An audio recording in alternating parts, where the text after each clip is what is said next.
Alright, ladies and gentlemen, welcome back to PlayPosit.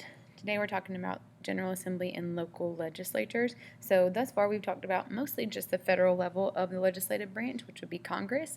They are bicameral, so that means that the House of Representatives, or the Population House, and the Senate, the Equal Representation House, both work together in order to make laws. So that would be bicameral.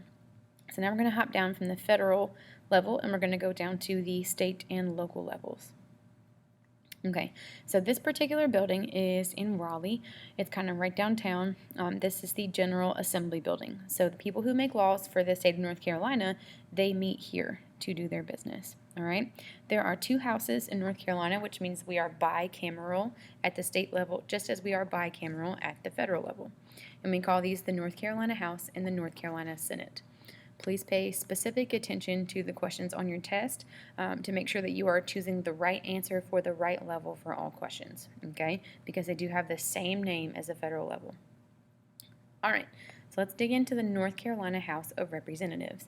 So they have 120 people, so significantly less than our federal level.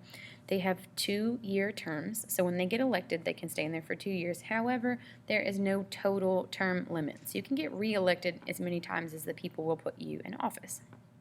So we have a lot of different districts in North Carolina, just like we do for the federal government. We have districts for the state government. So North Carolina has a bunch of imaginary lines that break up our state into different chunks so that we can have representatives.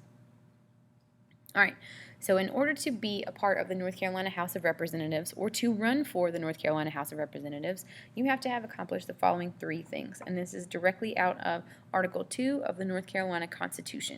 You got to be at least 21 years old, so if you'll notice, this is significantly younger than the U.S. House of Representatives. You must be a registered and qualified voter, so even if you're registered, if you are a felon actively serving a sentence, you may not run for or be a part of the North Carolina House of Representatives. You also have to live in your district at least a year before you run for office. So if you don't know what's going on in your district because you just moved there 3 days ago, you do not need to be representing anybody in your district. Okay, so here are our districts currently. They're a little crunchy. If you look at this particular yellow piece right here, it is the same amount of people as this giant brown district over here. So this is the the U.S. House of Representatives district. Our North Carolina ones are currently being redrawn, so I do not have an accurate picture of that. So this individual, Dr. Greg Murphy, he represents District 9 in North Carolina. He no longer represents District 9 because he was just elected to the United States Congress. So he's going to represent us at the federal level, and he's moving up from the state level. Right. Additionally, if you live a little bit north of the river, Representative Jean Farmer Butterfield represents District 24. So if you live kind of in and around North Pitt, so like a little bit north of Moywood, up that way towards the airport, she would be your representative. And then this lady, Susan Martin, she represents more of like Fountain, Bethel, that end of the county. She is District 8. She is not running for re-election, and she has not yet been replaced. She will be replaced this coming November in 2019. All right, so hopping over to the other side of the North Carolina General Assembly, this is the NC Senate. Remember, they have the same names as the U.S. Congress. You're going to have to make sure that you see U.S. or NC in front of them on test questions, okay? All right, so the North Carolina Senate has 50 members, so it is half the size of the U.S. Congress, right, or half the size of the U.S. Senate, I should say. They also have 2-year terms, so their terms aren't different like they are for U.S. senators. And again, you can be reelected as many times as the people will let you. Okay, so in order to run for or be a part of the North Carolina Senate, you got to be just a little bit older because we know that the Senate is the more powerful house, even though they are smaller in number. This holds true for the state as well. So you have to be at least 25 this time instead of 21. You have to be a qualified voter again and registered. You can't be out here serving a sentence. You have to be over 18, ... Okay? You have to not only be a North Carolina resident for 2 years prior to running, but you have to live in your district for 1 year. So let's say that you moved to North Carolina from Tennessee and you lived in Boone for a year.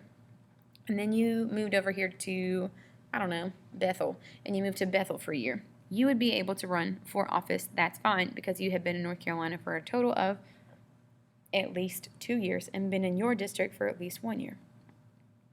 Okay, so these are the North Carolina Senate districts. They are real weird.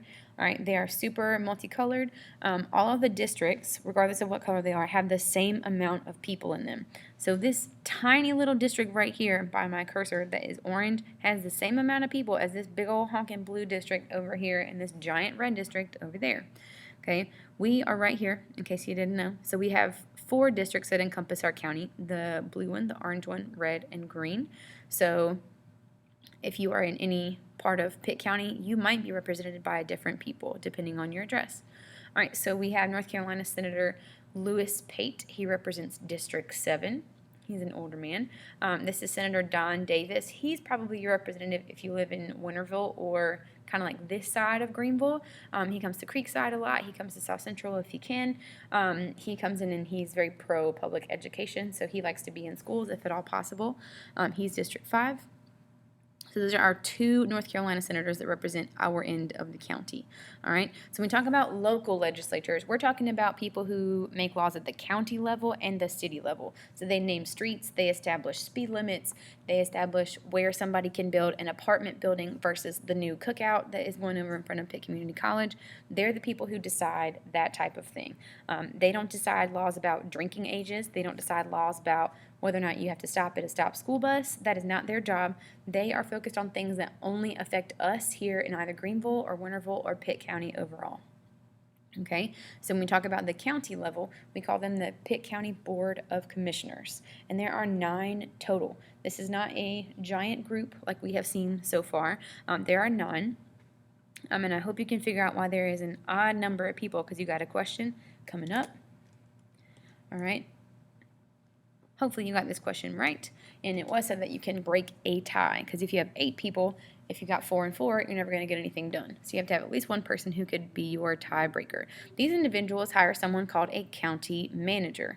Okay, so if you sit in on a Pitt County Board of Commissioners meeting, you'll see 10 people who are sitting up front in the little building. It is actually, they meet inside of the Pitt County Schools building behind the hospital. So that big brick building that's behind the new Heart Center, that's where they meet. Right, so they meet on like 3rd floor. They will hire someone called a county manager. He is in charge of taking notes. He is in charge of facilitating all the ideas that they come up with. So if they vote on a street to be renamed, let's say they wanted to rename Memorial Boulevard to, I don't know, Hearst Boulevard, okay? If they wanted to rename Memorial Boulevard to something else, they would have to go through and vote on that, and then the county manager would make sure that he talked to the right people and made it happen.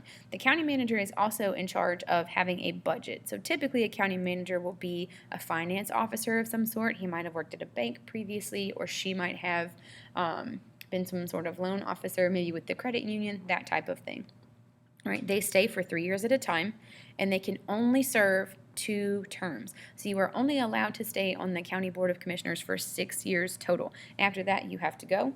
All right, this is so that nobody has too much power in the county, and that we make sure that everyone is getting an equal opportunity to run to represent people around them if they would like to do so.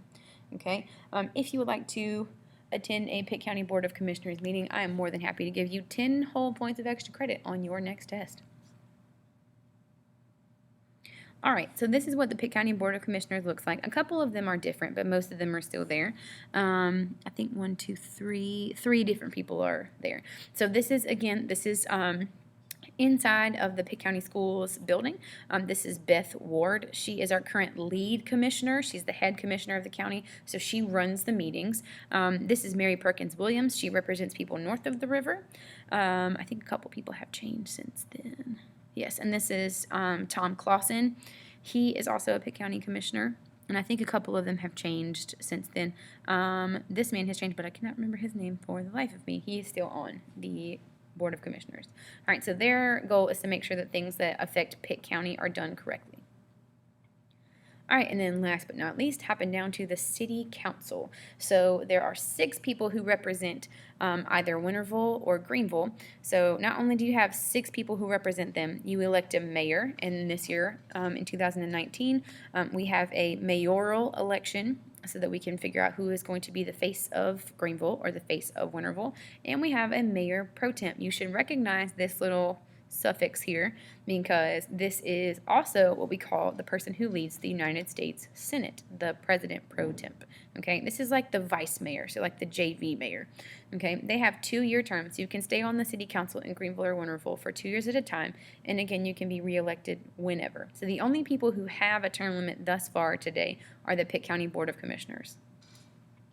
All right, this is a little out of date because we do have an election coming up, but this individual, P.J. Connolly, is currently the mayor of Greenville. He may or may not be the mayor when it's over with. This guy to the left, his name is William Litchfield.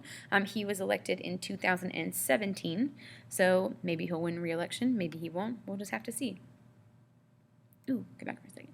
All right, this lady over here is Candy Smith. She used to serve on the Greenville City Council, but she has recently been elected to the North Carolina House of Representatives.